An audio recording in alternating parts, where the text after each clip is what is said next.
Welcome to Get Chatty podcast. And today, Hayden's here. How are you today? I'm well. Thanks for having me. How are you? Oh, no, thank you. Oh, well, getting there. My coffee's kicked in. Yeah. So let's just jump into it. Good. Just go a little bit crazy and tell us about yourself. Tell us a little bit about you. Right. I'm a pianist slash composer slash piano teacher. 31. I've kind of been doing the same thing for 13 years. Can you tell us a little bit about your origin story? Because it's not an easy industry. So when did you know that music was for you? I guess I never really knew. It's been a constant conversation, checking in with myself. Yeah, for example, I went into uni wanting to be a film and video game composer. I didn't want to have anything to do with performing. But yeah, over the course of the my university course, I realized that if I did spend every day only writing music, I would get over it. So now it's kind of like the performance the performance and the composing parts, they build upon each other. My performing gigs give me a chance to play what I've written, and then it gives me a reason to compose sometimes. I mean, speaking of composing, that there's a song that I really enjoyed. It's called Water Dance. Yeah. So can we talk a little bit about it? Where did it come from? Because you created it yourself. Mm-hmm. Yeah. Tell us more. Yeah. I got a lot of inspiration from visiting my sister in East Timor. Watching her in her element. She's a marine biologist and underwater photographer. She took me to see whales, and yeah. Oh! You weren't expecting that? No. We're going to show the video shortly. Part of it, because for the full version, you do need to go to Hayden's website and social media. But I found it to be a really lovely, kind of slightly moody, but quite uplifting piece of music. But I haven't thought about, underwater photography.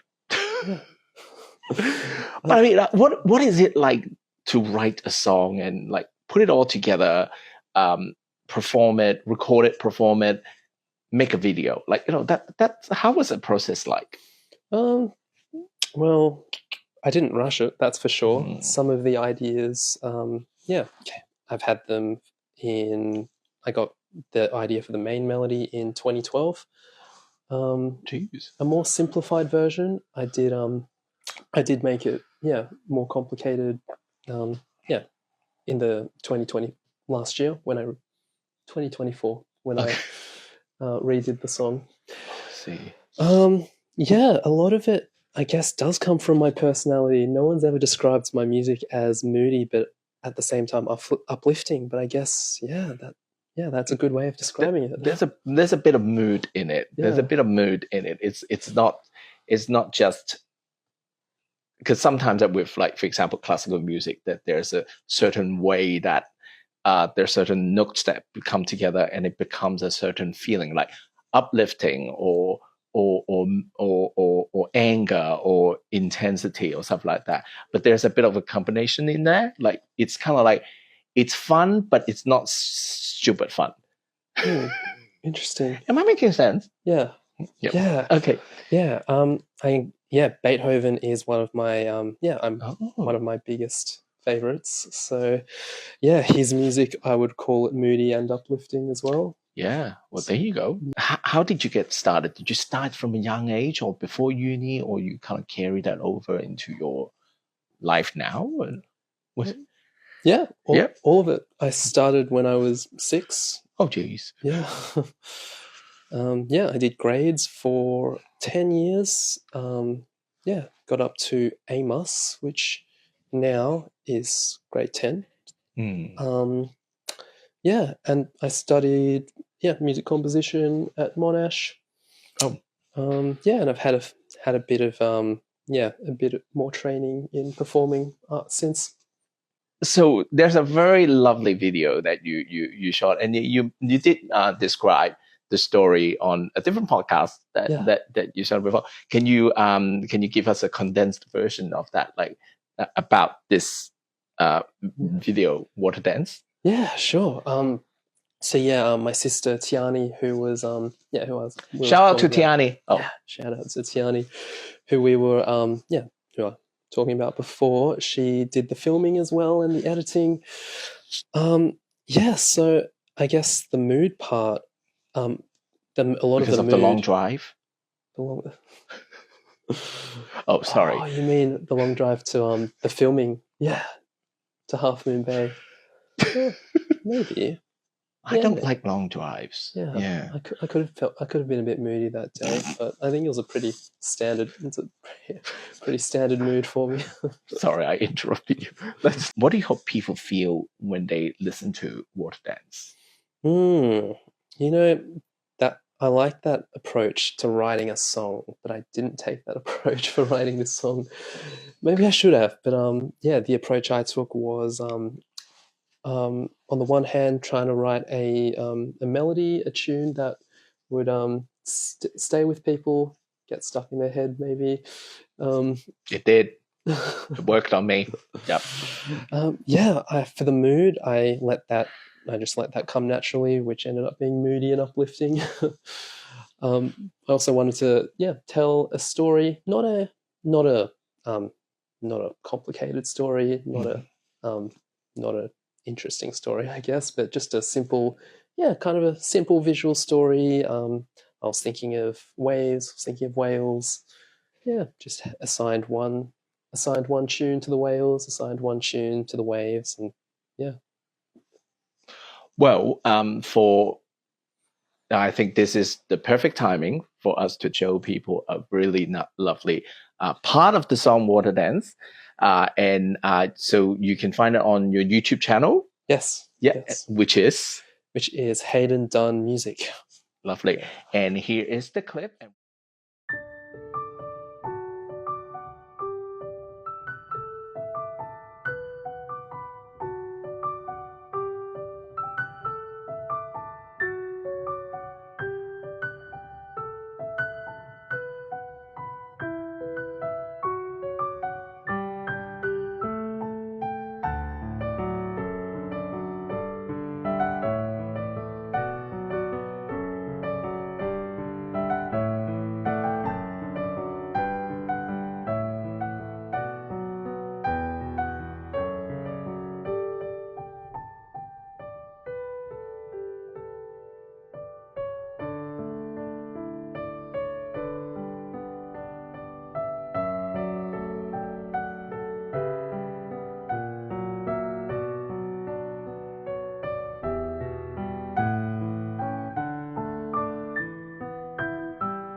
In a different interview that you spoke about your, sometimes that being less location dependent, or like, for example, like when you're writing some ideas, writing songs when you're driving.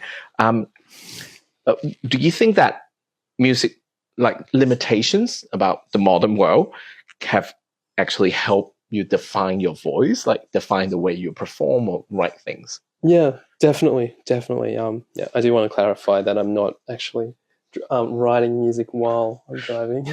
Please don't.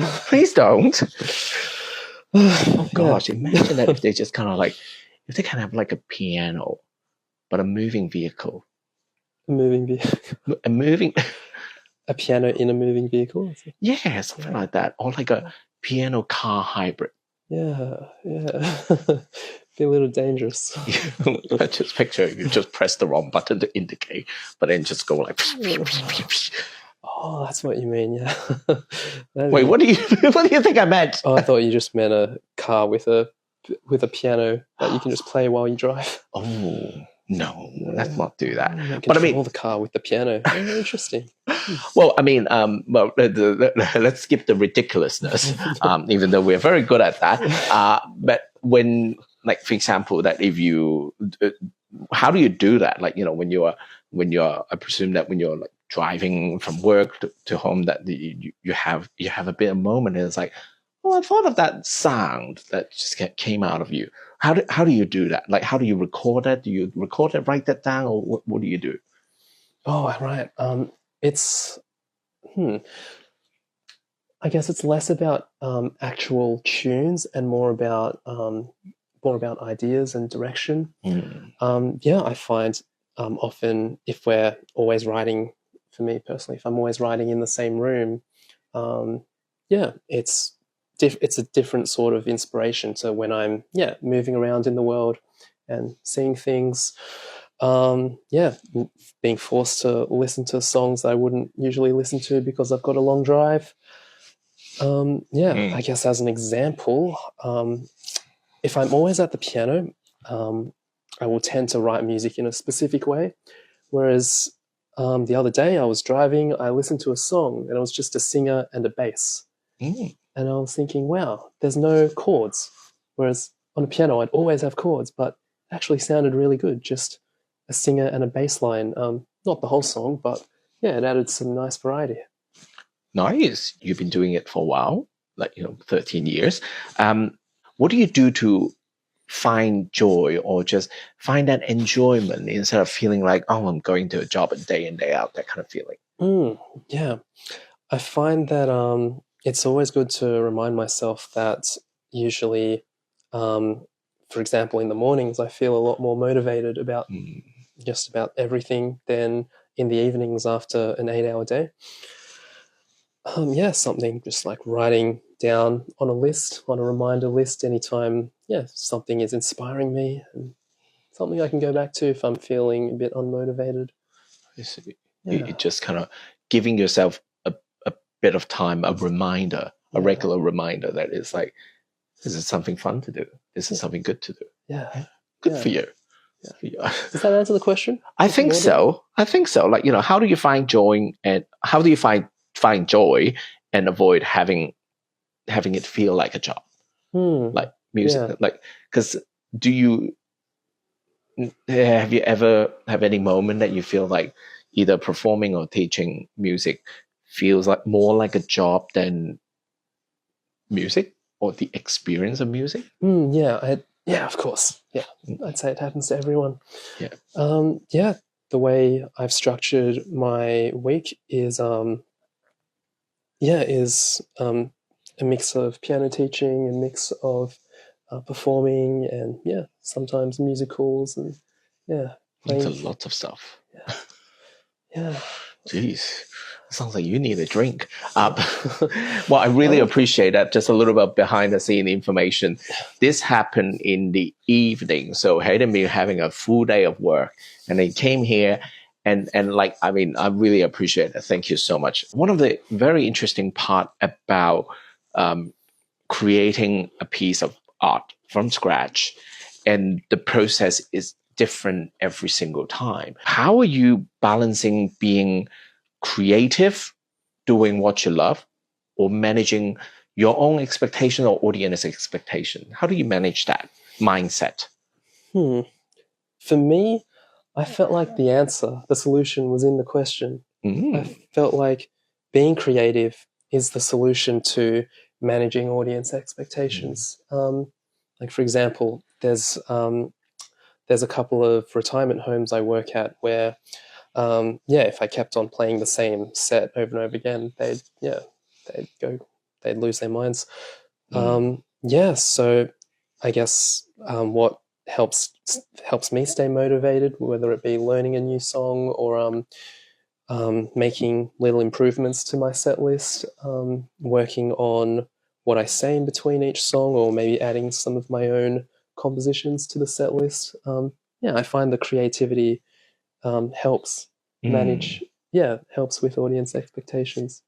My first impression of you, I do find that you're quite a confident younger person. I mean, don't say 31 is old, okay? Wait until you're 45. And then there will be someone in their 60s, like, wait until you're 60. Yeah, we always do that, isn't it?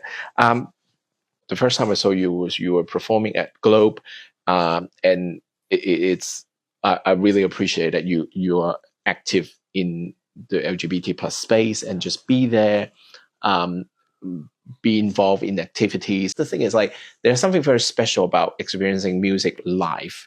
Experiencing music live is different from experiencing on the screen or in the headphone.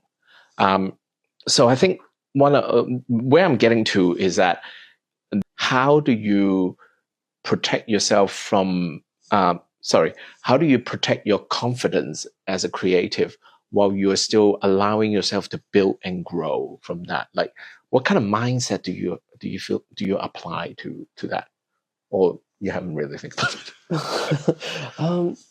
I do like I do like how you said what mindset you apply to that, because it's a good tip.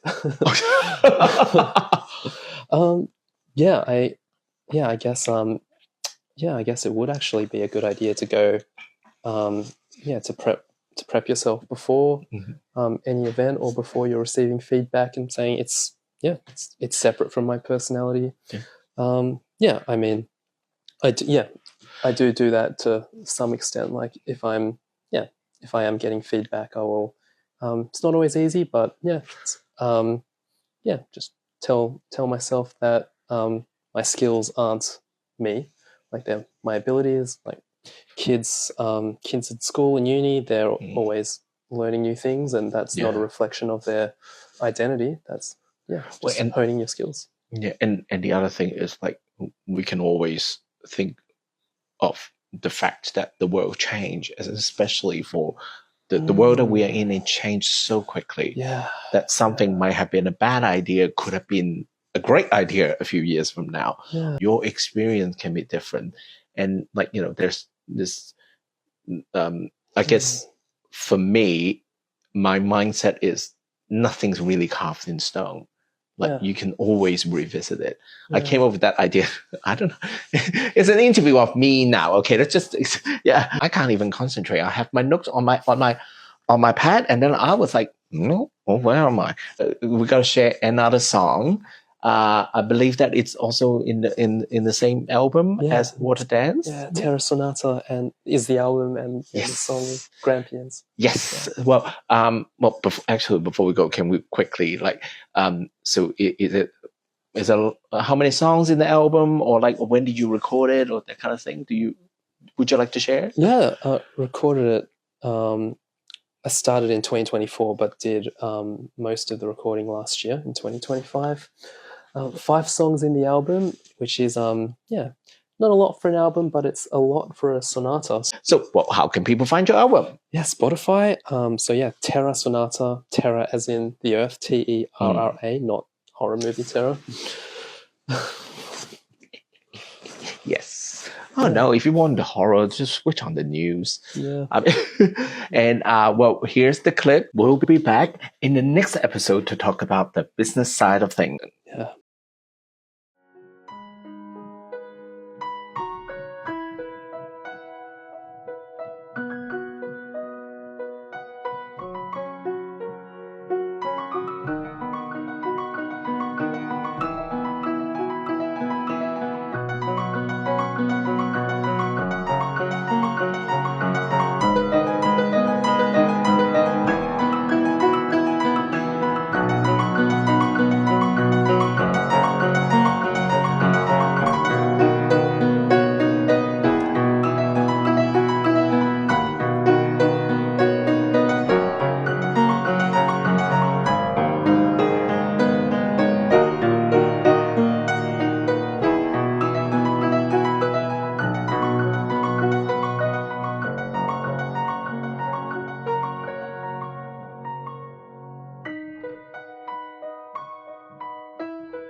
Chatting with an artist like Hayden really reminded me of my time in the arts, and I'm so glad to have him on the pod to talk about his journey and creative process. We can all learn from each other, and if you are looking to start your own thing, either something artistic or business, here are a couple of things I learned from this chat.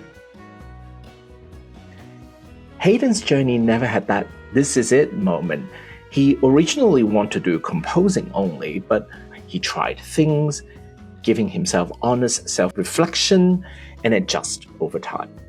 We are living in a world where everything has an instant gratification need, and genuine growth shouldn't be instant. Inspiration often comes when you are not trying to produce, like those movies. He shared that he doesn't always write at a piano. And if we apply it in our everyday world, just like everyone should take a moment to step away from the usual workplaces, give their mind a break and come back. You might get a new idea or a better take than what you got. I often leave draft overnight and come back the next morning to edit or rework it. Well, on that note, I didn't know that writing a song could be very similar that way. In this episode, we included clips from 2 of the songs that Hayden wrote himself. I've included the link to them. I strongly encourage you to check out the full version and the other songs featured on his profile. We'll be back with Hayden in the next episode as he flipped the table and asked me some marketing questions. Yep, I got into a bit of a chatty mode. Brace yourself. Welcome back to the Get Chatty podcast. I am Arthur and here's Hayden. How are you today? I'm well. How are you? Sorry, I noticed you were just doing the work. Okay. Okay. I think we got the giggle. We got the giggle. Yeah. It's a fun part. Yeah. It's one part of it. Yes. And we can add in the bloopers. Yes. Well, I mean, believe it or not, there's no alcohol in the tea that we're drinking. Okay, just put it in there.